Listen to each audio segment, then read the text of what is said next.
My guests today are two of the greatest tennis players India has ever produced. And although they played in different eras, they share one quality in common, the artistry of the game. They're also father and son, which is why the family name is today a byword for excellence in tennis.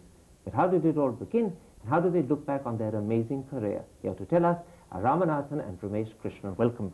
Thank you. Now, I gather your family's incredible tennis story goes back to 1933 when your father, T.K. Ramanathan, happened to see tennis being played for the first time and fell in love with the game. But how exactly did that happen? Well, that happened 70 years ago. I was not born at that time. My father had told me this story. He married young but started playing tennis late.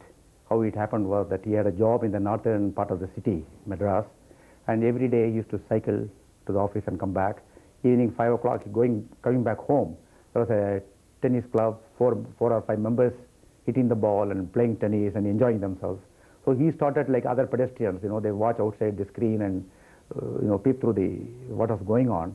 So the game fascinated him, and he kept doing it every day for a few weeks. Then finally realized that they're all trying to hit a ball over a net and within the boundaries, and he felt that he could do it better than them.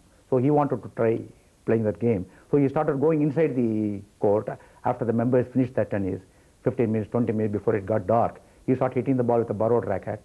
And then he started going on Sundays and holidays earlier, before the members arrived there. He started playing. He picked up the game. He was a self-taught player. There's a lovely story that apparently, although he began with borrowed rackets, when he bought his first one, he did it by selling part of your mother's jewelry. That is true. Later on, when he improved his tennis, he became one of the good players in the city. Then he realized that by playing tournaments, and if he won matches and tournaments, he could improve his ranking, and he came to know about all that. You could become... He was an amazing man in more ways than one. I gather he had a very unique way of handling your milk teeth whenever they became loose. Well, among other things, the first, say, 10 years of my life, I was very close to him. I used to spend all my waking hours with him.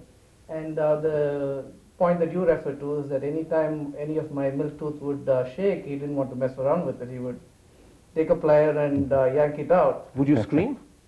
No, you just put up with it. No, my children asked me, I keep telling them this, and they said, didn't you object? But the way he handled himself, you didn't have a chance to object. He also taught you swimming in a very unusual way, didn't he? Right. I mean, he firmly believed that if you wanted to learn to swim, you had to jump into the deep end of the pool. And he would have me standing up on the high board, 10, 15 feet high, and I'll be petrified. But when he said jump, we had to jump. And you didn't know how to swim until you jumped? Jump, he was there waiting for me, so we would get into the water, and he would yank us out. But sure enough, I did learn how to swim. Now, it was your father's ambition that his son had to be a world champion in tennis. And he really pushed you, didn't he? He did. He was a disciplinarian, and he was very tough on me. And in hot days like, it's now in the month of May, I remember playing with a hat on at 2:30 in the afternoon. My father gave up his job, started coaching me, and he would come and watch my matches and travel with me everywhere. And he was very tough on me, and that helped me. In fact, your tennis story, Ramesh, began with your grandfather as well. I gather you were barely able to walk when he gave you a special tennis racket. Anytime people ask me how long you've played, I can say as long as I remember, or even more. So I really can't remember when was the first time I entered a tennis court. But he gave you a special racket, didn't he? He sawed one off, much as Steffi's dad did for her. Well, he had to, because the racket was bigger than me. So that was the only way I could hold it. Well, I think Ramesh went from the cradle to the tennis court. We had a court at home. So it was almost next door. Now, there's a wonderful story. You won your first title on New Year's Eve 1950. It was the National Juniors. But on that particular day, rather than congratulate you, your father actually ticked you off. Well, he had ambition to make me a top player and a Davis Cup player and player who would play in Wimbledon, and he knew that winning junior is only the beginning. So he was tough, and he was ambitious, and he wanted to see that I wouldn't relax and I'll keep working. And even though you'd won the title, to his mind the more important thing was you hadn't played as well as he thought you should have. Yeah, I made some mistakes in that match. He kept talking about it all the time. Well, looking back, I think I was fortunate enough to have a man who could be constructive and talk on those things. Today, looking back, how much of you did he create? How much of your tennis did he shape? Well, I owe my tennis to him completely, but for him, I don't think I would have stepped on a court like any other schoolboy. I was interested in, team games like cricket. I don't know, early schoolboy would like to play cricket or football with other classmates. I was also So doing it the was same thing. his hunger and his drive that became, in a sense, your motivation. He pulled me out of all these grounds and took me to tennis because he was a tennis player. He thought he could teach me tennis. So he kept telling me that you will get injured playing cricket or football. In tennis is a game where you won't get injured, and you coach me like that. The amazing thing is, Ramesh, he lived to see you beat players like Max Wilander and Jimmy Connors. And he also lived to see the Krishnan tennis dynasty come into being. He must have died a very proud man. Very much so. He died in 1990, and that was towards the end of my playing career. It is just that last few years he didn't keep very good health, so he couldn't travel, and I don't know how much of what was happening registered. But no, I'm sure he was well aware of what was happening. The other amazing thing, your father being one, is that the two of you have careers with very similar landmarks. For instance, you became the youngest ever national champion at the age of 16 in 1953. Your father must have been thrilled to bits. Yeah, he was happy, yeah. That was a big moment for him, and I remember he had tears of joy for the first time. But what about the son? Did you have tears of joy too? Well, I was very happy, but then I kept, we are an ambitious family, we are not satisfied with that. We wanted to go further up, play well in Davis Cup, play well in Wimbledon. The interesting thing, Ramesh, is 24 years after your father did it, you also won the national championship. Right. But you did it at an age 2 years younger than he did. What was more thrilling, winning the championship or beating your dad's record? Well, winning the championship, I think, which was a big stepping stone for me. And one small difference again was my father was there at courtside when I won it. I had that benefit. But Quite right, his father wasn't on courtside. No, he didn't travel as much. In fact, there's a lovely story, isn't there, about how your father got the news. He was listening to the radio, That's but right. someone else told him. No, those days the communication was that good, and he wouldn't, they had to listen to radio. So somebody else heard, my result came out during a cricket match. They interrupted and said that I had won the nationals. So that was how the news was connecting. He was very happy. And that's how he found out, because a That's neighbor right. or a friend dropped by and told him. Well, those days it happened like that, yeah. Now, just the year after, in 1954, you were barely 16 or 17, you became the first Indian to win a Grand Slam title when you won the Junior Wimbledon Championship. Your dad must have been over the moon. Well, he was very happy, and he knew that I was on my way to playing well in Wimbledon and bigger international events. That was the first international tournament I won, so he was very happy about it. But then I kept working, and he was also motivating me. How did you break the news that you'd become the Junior Wimbledon champion to him?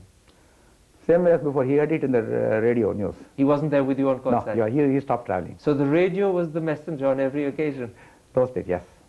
Again, 25 years later, you did exactly the same thing. You won the Junior Wimbledon too. As you were serving for that match, were you aware that you were about to make history and become the only son to follow in his father's footsteps all the way to the junior title? Well, I was well aware of the importance of Junior Wimbledon, playing at court number 1 and making a name there. And this was also dinned into me by my grandfather at a very young age. I think he had given a lot of importance to my father having won the junior championship. In fact, he wouldn't let you forget it. No, I think that was the first goal that was really set for me. But what was the thrilling moment? Winning Junior Wimbledon or the struggle to get into the finals? Because you almost missed that, didn't you? Well, the quarterfinals, I had a very close match where I could have been knocked out of the tournament. And once I got through that, my form got better and better. And then I won the final in a convincing fashion. But nevertheless, as I look back, it was a very big moment and a thrilling moment. Now, Krish, your fans always say that your greatest moment came in 1960 and again in 1961 when you made it to the semis at Wimbledon. Yeah. No Indian tennis player in a singles event at any Grand Slam has got so far. But you lost. Was that heartbreaking? Well, they were the highlights of my career. That's the best performance individually for me. But then, at that time, I went through it and I thought, I lost to two good players. I made a mistake of admiring my opponents. I played two great left-handers. One's Rod Are you Laver suggesting and you were too much of a gentleman? Well, in a way, yeah, because I don't think you should start, now I realize it, you should not start admiring opponents during a match. That's a minus point, I think I did that. I started appreciating good shots and all. But in today's professional tennis, they will laugh at it. But I did that and I paid for it. Do you think also that in a sense you felt, I've achieved something incredible and that dampened the ardor to carry on? Well, I was 2 matches away from winning the title, came so close to it. So on one side, I was happy that I reached semi-final. On the other side, later on, I realized that 2, 3 years, 4 years later, I was not going there again. Then I realized I missed a chance. That's when it began to hurt. It hurt me, yes. But looking back, Your father did this at a time when he didn't have much sponsorship. He wasn't part of any of the intensive coaching academies that exist today. Even the shoes and rackets he played with were pretty primitive. How would you rate his achievement? Well, that still is the yardstick by which every Indian player is still measured. And few of us, like Vijay Amitraj and myself, have come one match short of that. Then we've had Leandro and Mahesh who had good success in doubles, but as far as... no one's made it to a single semi-finals in any Grand Slam. No, and no one looks like they're going to also. So definitely is the yardstick. And so Ramanathan Krishnan's record is not going to be easily broken by any Indian. Well, not as we see it today. But Krish, there is one particular area where your son got the better of you, isn't there? The United States. He became the only foreigner to win the US National Juniors Under-16, and he twice made it to the quarterfinals in the Open. Would you concede that on American surfaces he was the better?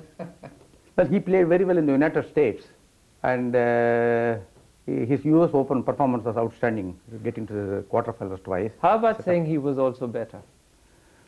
Well, it's for others to say, and I didn't play, those days, in my time, we used to play more, Wimbledon was considered Mecca of tennis, and we play more tennis in Europe. I played only 3 times in the United States, whereas when his time came, tennis became a big sport, and he had to play more and more in the United States to make his name. These are different eras, but I consider that he played his performance in the United States. Listening to that, he's not willing to concede that you were better. Dad's still pretty competitive, isn't he? I think we should just leave it at that. It's a touchy subject, well, isn't it? No, not at all. Not a touchy. But the other amazing thing is that it's not just at Wimbledon, it's not just at the national championship level. Even at the Davis Cup, your career has seen similar moments of tension and similar moments of triumph.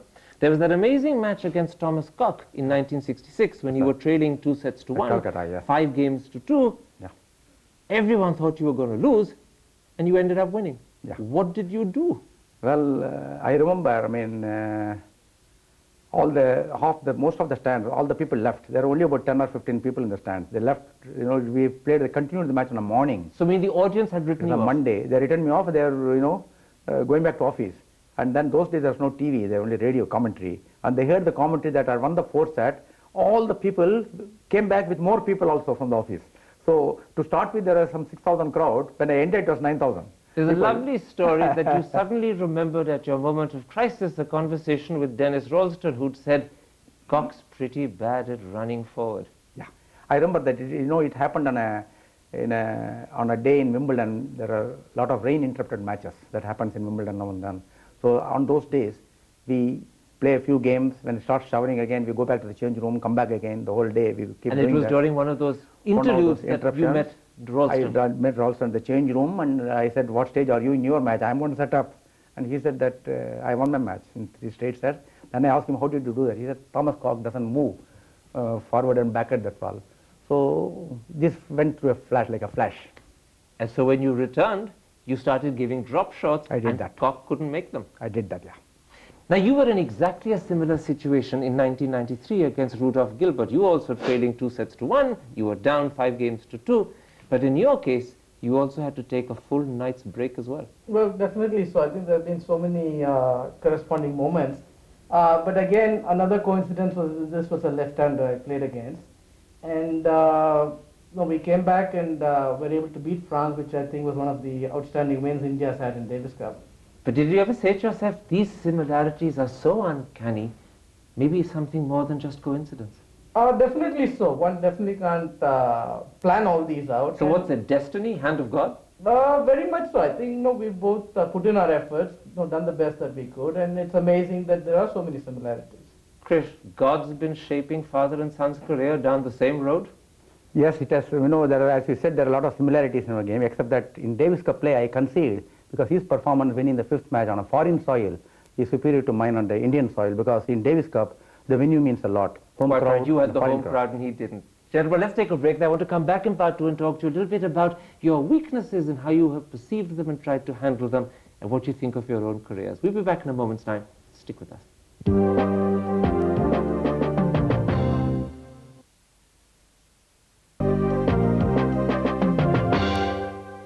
Welcome back. My guests are the incredible Ramanathan and Ramesh Krishnan. There's a question, Krish, you ask yourself in your book, why did I never win Wimbledon? What's your answer? Well, I reached very close to winning it, but I didn't win it. the last two matches were very important, and I feel that I lacked something. I lacked a big serve, and you got to be extremely motivated at that time, and stamina was not my problem. I had good stamina. You say that you felt you were satisfied too easily with yourself, and you also say, I never learnt the art of peaking. Well, it's not a question of peaking. I mean, it's a question of striking form at the, the last stages of the match. And I had two opponents who were superior to me in that, Rod Laver and Neil Fraser. They are highly competitive. They motivated themselves more. So luck was against you? I won't call it luck either. I mean, I think I lacked something to win the big title. You know, Ramesh, you ask yourself a very similar question in the same book. You say, you made it to world number 23, but you should have gone higher. Why didn't you? I think a lot of it comes back to self-belief. I think you need to, when you get into a tough situation, you have to back yourself. And maybe this is where the Lavers, the Frasers, the McEnroes, the Connors, I think from a young age, it is dinned into them that no, they're that good. But you're really seriously saying that at the critical moment you didn't have enough belief in yourself? Not when I played some of the big guns on a big stage. Because there was an amazing moment in 1981. You were playing in the US quarterfinals against McEnroe. You were up by one set, 5-4, and serving for the second, and you let the opportunity slip right out of your hands. Again, when you're 20 years old, you think there are going to be many such opportunities. So no, I was a bit casual about it. Only when I look back, did I realize that no, I'd let such a big opportunity go. It again is a question of being ready to face the situation. I mean, when I went into the match, I didn't expect to be in that position. So in a sense, it was in the mind that you weren't ready. Yeah, definitely so. There was a lovely moment during that match. McEnroe really got rattled. He says, this guy serves at 10 miles an hour and I still can't return it. Well, that apparently was the first question I was asked when I came to the press room. But also the great Australian coach, Harry Hoffman, said, no, don't let that bother him. No, obviously, the way you serve, he's not able to handle. So don't change anything the next time you play him. And did you? I didn't, but again, it's not a happy story because I never did beat him. I had put him down on the mat many times, but couldn't get the So when you look back to that moment in 81 when you could have beaten him, and remember, he was on a roll that year. He'd won Wimbledon, and he went on to win after he escaped from your clutches, the US. Very much So when you look back, does it hurt that you didn't? It is a question of lost opportunity, yes. I mean, I remember playing that match and being thrilled about being a part of it. But now when I look back, I definitely feel it was a missed chance. Krish, Ramesh says that the problem with Indian sportsmen is they get too much attention too easily. Well, it's more so nowadays because tennis is, commercialized. It's all completely professional, and there's a lot of sponsorship and a lot of endorsements. So it is, I think he's talking about today. But in my days, tennis was more a sport. We are amateur sportsmen, and it was not so when we played. I mean, we did, people appreciated our playing and everything, but nothing more than to the extent of spoiling or anything. You know, he spoke about self-belief being something that he lacked at critical moments. Yeah. When you said that you were a little bit too easily pleased and satisfied, is that another way of saying you didn't have the self-belief you could go further? In a way, it's true, yes. I heard Ramesh telling that, and I think that applies to me also. Somewhere, instead of motivating yourself and going for a bigger kill, and you are just, going through the motions. What if your dad heard this answer? What would he say? Well, when our innings was over at that time, I mean, you would have regretted it because if you was 10 years, 15 years younger, you might also learn and, motivate me But further. self-belief and motivation was the one thing he really taught you. Yes, he was a gutsy man. He was a gutsy man. I wish I had his guts. If you had his guts and you were in the Wimbledon semi-finals, would you have made it to the finals and won? Possible. I was very close to it. Possible. Because the opponents, I had beaten them in the other tournaments. Your dad says that Ramesh's biggest problem was he didn't have power and he didn't have penetration. Partly true, but I also feel, especially with my size, I would always bring the example of a Ken Rosewall or a Rod Laver. They were built about my size, but they were outstanding tennis players. So it doesn't tell the whole story. I think what you lack in one, you'll have to make it up with something else. But the world always said that you had perfect touch. Artistry was the word they used. But sometimes do you wish you could have packed it with a bit of punch as well? Definitely so. I think when you play in these critical moments, it's no, these are all labels that press likes to put on you. But when it comes down to the crunch, not how effective you are that counts. No, you got to get the job done. Ramesh may never have had a big service. You did when you were young. In fact, it was your big serve that took you through at the age of 16 to the Nationals for the first time. How did you lose it?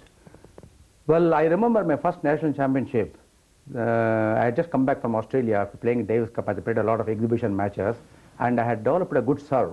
And that was my main weapon as a 16-year-old boy. When I won the national championship, throughout the tournament, I remember serving a clean ace every game. So what happened to it by the time you got to the semis at Wimbledon? I think next year I had some problem with my shoulder. I changed my action. I never got back my original action. I lost it. This is one of my regrets. A big regret. Yes. During the 50s, late 50s and early 60s, you were twice offered $150,000 to turn professional. Yet you refused because you wanted to continue playing Wimbledon and the Davis Cup. Yeah. It also meant you threw away the chance to be rich. Do you regret it? Not at all.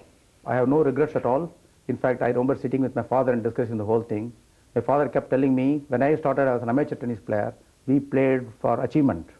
Even Ramesh as a pro, I know that he played more for achievement rather than for money alone. Some money came his way, he had a fairly successful career, but we believed in achievements, and I could not think of playing professional tennis for money, leaving Wimbledon and Davis Cup matches away, because this is where I had to make my name. But Chris, today, so many players who haven't achieved anything like what you did have made endless sums more. Does that not hurt? Well, the rules were different at the time. To me, playing Wimbledon and Davis Cup has mattered a lot. So but there's no envy? I do believe that riches is a relative term, and you'd like to make, everybody likes to make money. I also like to make money, but not at any cost, not at the cost of playing Wimbledon. People know me playing the Thomas Cock Davis Cup match or Wimbledon semifinals. They won't recognize me today. You never had to face that sort of difficult decision, because by your time, one could be a professional and still play at Wimbledon or the Davis Cup. But do you agree with your father that playing for the country is the biggest thrill of the lot? Definitely so. I mean, 16, 17 years I was at it, and at the end of it, when you look back, the matches in Davis Cup is really what strikes in your mind, and it's also what people remember you by. And it's also what brings out the best in you. And you think that, in fact, in your case, as much as your father's, Wimbledon and then the Davis Cup were the moments that counted? Well, Wimbledon and Davis Cup, I'd put them on par. I don't think one would take precedence over the other. Well, in sports also, there's a thing called pride, and I think everybody has that. We also had that. Gentlemen, thank you very much for this wonderful interview. Ramanathan and Ramesh Krishnan, two legends speaking to us.